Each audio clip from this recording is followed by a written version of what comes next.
language barrier, it's a real thing. It's like, yeah, it's if you feel and think that you cannot do things because you don't speak the language, that's true. And in the same time, it's just a big fat lie.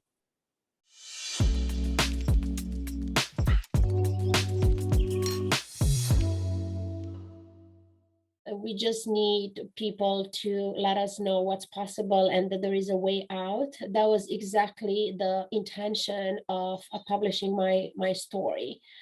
So my book is called, I have a copy here. My book is called Raising My Voice. It's the memoir of an immigrant.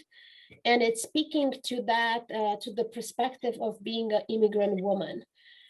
Because we are all coming from somewhere. And we all have our own story, and yet my story is just not my story. My story, it's so many other women's story.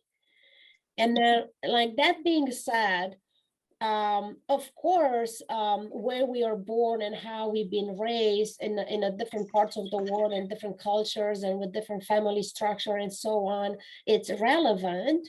And yet, even though it's like completely different, we still get to connect with each other at the level of our own human experience, if you wish. Like, what are the feelings? What are the feelings? How that circumstance, that event make you feel? So now, if I feel shut down, I'm not allowed to have an opinion. If I feel abandoned, nobody cares for me. If I feel not loved, that's where I connect with other women throughout the world. It doesn't matter if they're in US, in Africa, in Dubai, it doesn't matter. Like, your story is your story, but we are connecting our story because we went through the same emotions. Now, growing up, going through the same emotions, what that does is creating our belief system. Because the beliefs that we have, it's creating who we are.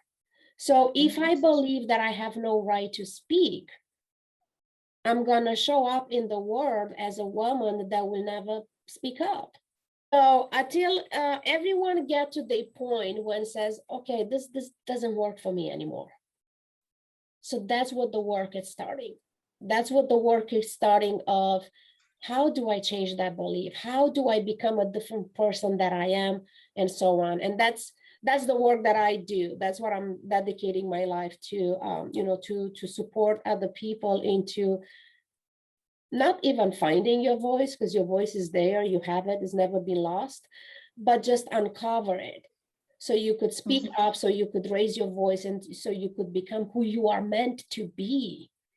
Because we are not born meant to be miserable and abused and assaulted. Those are just events that happen to us.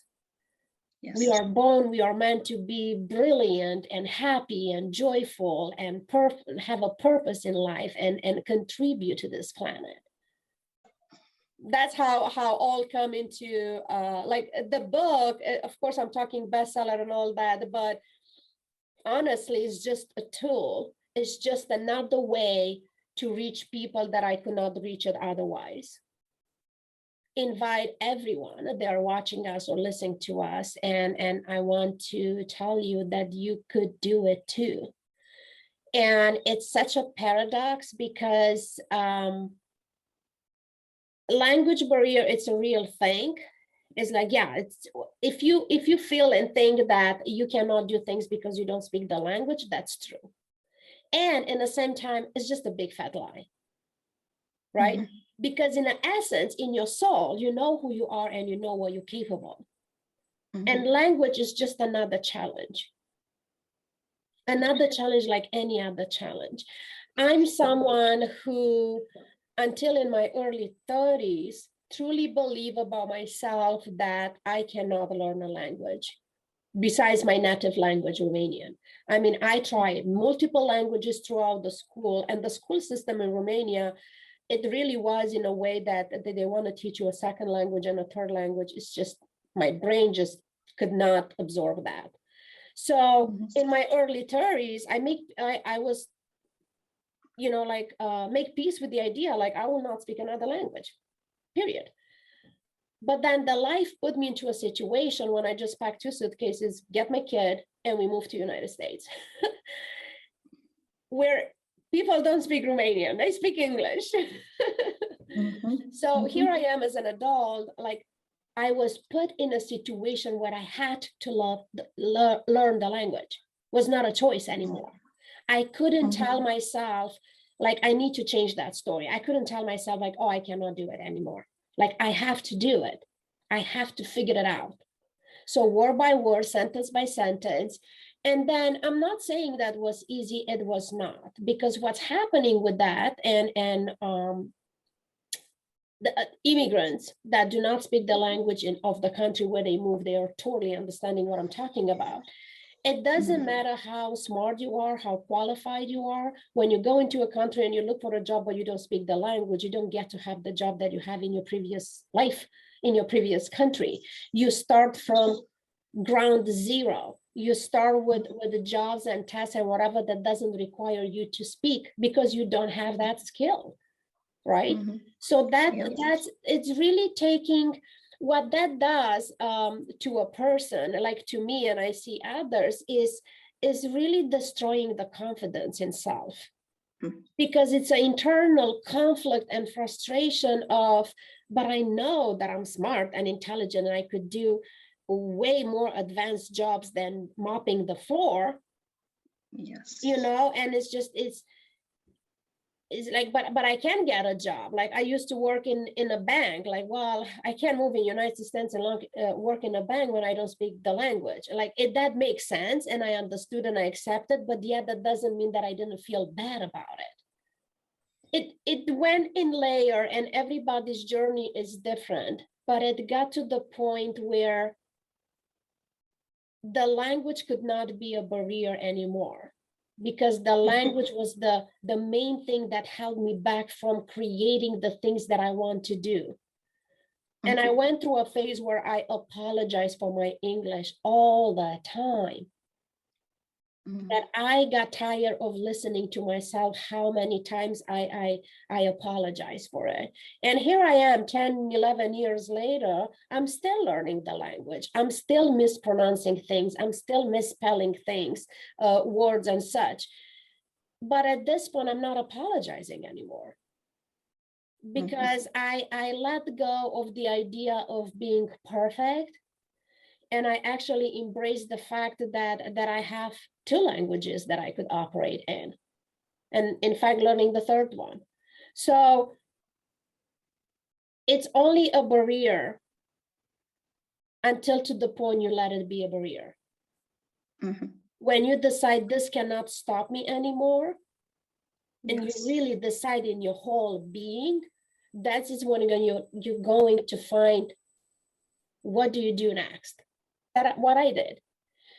So to close with how from no English I get to speak on a TEDx stage, it was through work that I did, through passion that I have for the work what I did.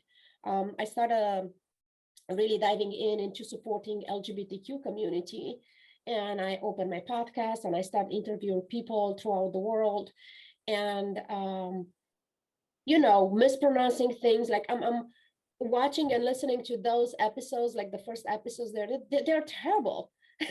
I mean, the content is good. The guests are fantastic, but me as a host, I was terrible. I was nervous. I mispronounced words. It's like I could, but I'm saying terrible within a loving way, because that's who I was back then. I can't change that. That's the reality. But what's important about that was not about the language, what is about the work that I did, the impact that I created, and then somebody who's watching, and we never know who's watching. I got invited to the TEDx talk. I never apply. I never dream of being on a TEDx stage, was not even on my radar. I never ever speak in public ever before. That was my first talk ever. So, and a lot of people don't believe that, because it's such an unheard thing. Like, you don't start your public speaking career on a TEDx stage. Well, that's my story. That's the reality. I didn't plant it. It's how it's supposed to happen. So then when I got on that stage, did I freak out about my language? You better believe it, I did.